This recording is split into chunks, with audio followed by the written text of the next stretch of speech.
యూసీఐలో ఒక ఎంప్లాయీ ఉన్నారు. నాన్నగారు వివేకానంద రెడ్డి గారికి మర్డర్ కేసులో అక్యూస్డ్గా A6గా ఉన్నారు. ఎంప్లాయీ అతను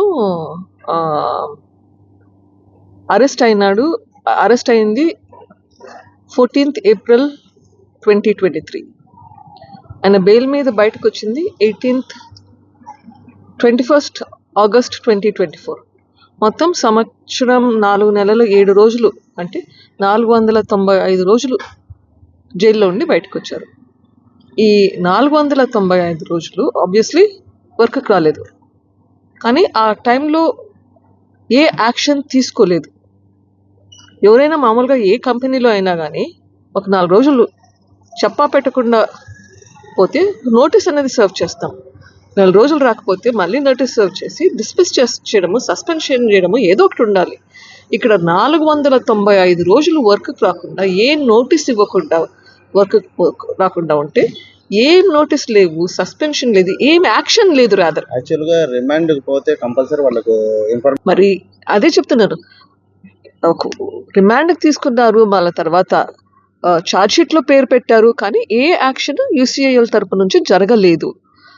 అదే కాకుండా మళ్ళీ ఇప్పుడు బయటకు వచ్చాక మళ్ళీ వర్క్లో జాయిన్ అవ్వడానికి రిక్వెస్ట్ పెట్టారు. అది మళ్ళీ కోర్టుకు కూడా తీసుకెళ్లారు.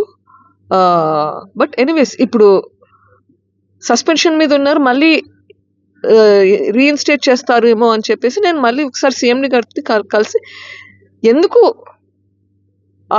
495 days అన్ఆథరైజ్డ్ లీవా ఏంటిది, అప్పుడు ఎందుకు యాక్షన్ తీసుకోలేదు? అప్పుడు యాక్షన్ తీసుకుని ఉంటే ఇప్పుడు ఈ పరిస్థితి వచ్చిండేది కాదు కదా.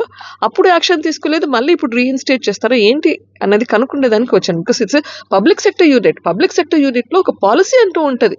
పాలసీ లేకుండా ఎవరి పాటికి వాళ్ళు రాకుండా పోతే వర్క్కి అది ఎట్లా, that is not right in even due ప్రాసెస్లో. సో దాని గురించి ఎంక్వైరీ చేయడానికి వచ్చాను. సో ఇప్పుడైతే నాకు నేను అడిగాను, నాకైతే ఆన్సర్ చెప్పలేదు. ఇది సబ్జుడిస్ ఉంది కాబట్టి నేను మీకు ఏమి చెప్పలేము అని నేను చెప్పినది విన్నారు, అంతవరకే. నాకైతే ఏమీ చెప్పలేదు. అది లీగల్ టీమ్ చూసుకుంటుంది, they will take care of it అని చెప్పారు. అడుగుతున్నాను ఎందుకంటే ఇది public sector unit. Public sector యూనిట్లో ఇన్ని రోజులు ఒక ఎంప్లాయీ రాకుండా ఉంటే ఏ యాక్షన్ తీసుకోకుండా ఎందుకు ఉన్నారు? That is the biggest question. Forget murder or anything else. ఒక పబ్లిక్ సెక్టర్ యూనిట్లో close to 500 days without coming to work. ఆ జాబ్ ఎట్లా ప్రిజర్వ్ చేశారు? డిస్మిస్ చేయకుండా ఎట్లా ఆపారు? It's not a long leave. So that is my question. So that means someone అట్లా చేశారంటే ఎక్కడో ఒక చోట ఏమో జరిగిండాలి. Some influence somewhere has happened. What has happened? ఆ ఎంక్వైరీ చేయాలి కదా. That is my question. ఛార్జ్షీట్లో A6 వచ్చేసి గజ్జల ఉదయ్ కుమార్ రెడ్డి. యూసీఐలో ఒక ఎంప్లాయీ ఉన్నారు. నాన్నగారు వివేకానంద రెడ్డి గారికి మర్డర్ కేసులో అక్యూస్డ్గా A6గా ఉన్నారు. ఎంప్లాయీ అతను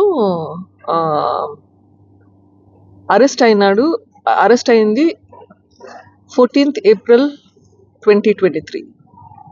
ఆయన బెయిల్ మీద బయటకు వచ్చింది 21st August 2024.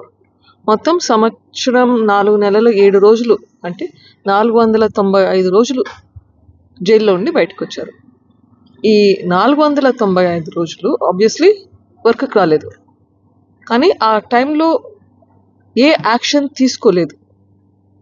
ఎవరైనా మామూలుగా ఏ కంపెనీలో అయినా కానీ ఒక 4 రోజులు చెప్పా పెట్టకుండా పోతే నోటీస్ అనేది సర్వ్ చేస్తాం. 4 రోజులు రాకపోతే మళ్ళీ నోటీస్ సర్వ్ చేసి డిస్మిస్ చేయడము, సస్పెన్షన్ చేయడము ఏదో ఒకటి ఉండాలి. ఇక్కడ 495 రోజులు వర్క్కి రాకుండా, ఏం నోటీస్ ఇవ్వకుండా వర్క్ రాకుండా ఉంటే, ఏం నోటీస్ లేవు, సస్పెన్షన్ లేదు, ఏం యాక్షన్ లేదు. రాదర్ యాక్చువల్గా రిమాండ్కి పోతే కంపల్సరీ వాళ్ళకు మరి అదే చెప్తున్నారు. రిమాండ్కి తీసుకున్నారు, మళ్ళీ తర్వాత ఛార్జ్షీట్లో పేరు పెట్టారు, కానీ ఏ యాక్షన్ యూసీఐఎల్ తరపు నుంచి జరగలేదు. అదే కాకుండా మళ్ళీ ఇప్పుడు బయటకు వచ్చాక మళ్ళీ వర్క్లో జాయిన్ అవ్వడానికి రిక్వెస్ట్ పెట్టారు. అది మళ్ళీ కోర్టుకు కూడా తీసుకెళ్లారు. బట్ ఎనీవేస్ ఇప్పుడు సస్పెన్షన్ మీద ఉన్నారు, మళ్ళీ రీఇన్స్టేట్ చేస్తారేమో అని చెప్పేసి నేను మళ్ళీ ఒకసారి సీఎంని గారితో కలిసి ఎందుకు 495 days అన్ఆథరైజ్డ్ లీవా ఏంటిది, అప్పుడు ఎందుకు యాక్షన్ తీసుకోలేదు, అప్పుడు యాక్షన్ తీసుకుని ఉంటే ఇప్పుడు ఈ పరిస్థితి వచ్చిండేది కాదు కదా, అప్పుడు యాక్షన్ తీసుకోలేదు, మళ్ళీ ఇప్పుడు రీఇన్స్టేట్ చేస్తారా ఏంటి అన్నది కనుక్కునేదానికి వచ్చాను. Because it's public sector unit లో ఒక పాలసీ అంటూ ఉంటుంది. పాలసీ లేకుండా ఎవరి పాటికి వాళ్ళు రాకుండా పోతే వర్క్కి అది ఎట్లా, that is not right in even due ప్రాసెస్లో. సో దాని గురించి ఎంక్వైరీ చేయడానికి వచ్చాను. సంచలన సో ఇప్పుడైతే నాకు నేను అడిగాను, నాకైతే ఆన్సర్ చెప్పలేదు. ఇది సబ్జుడిస్ ఉంది కాబట్టి నేను మీకు ఏం చెప్పలేము అని నేను చెప్పినది విన్నారు, అంతవరకే. నాకైతే ఏమీ చెప్పలేదు, అది లీగల్ టీమ్ చూసుకుంటుంది, they will take care of it అని చెప్పారు. అడుగుతున్నాను ఎందుకంటే ఇది పబ్లిక్ సెక్టర్ యూనిట్ లో ఇన్ని రోజులు ఒక ఎంప్లాయీ రాకుండా ఉంటే ఏ యాక్షన్ తీసుకోకుండా ఎందుకు ఉన్నారు, that is the biggest question. Forget murder or anything else, ఒక పబ్లిక్ సెక్టర్ యూనిట్ లో close to 500 days without coming to work. ఆ జాబ్ ఎట్లా ప్రిజర్వ్ చేశారు, డిస్మిస్ చేయకుండా ఎట్లా ఆపారు? It's not a long leave. So that is my question. So that means someone అట్లా చేశారంటే ఎక్కడో ఒక చోట ఏమో జరిగిండాలి. Some influence somewhere has happened. What has happened ఆ ఎంక్వైరీ చేయాలి కదా. That is my question. Charge sheet లో A6 వచ్చేసి గజ్జల ఉదయ్ కుమార్ రెడ్డి.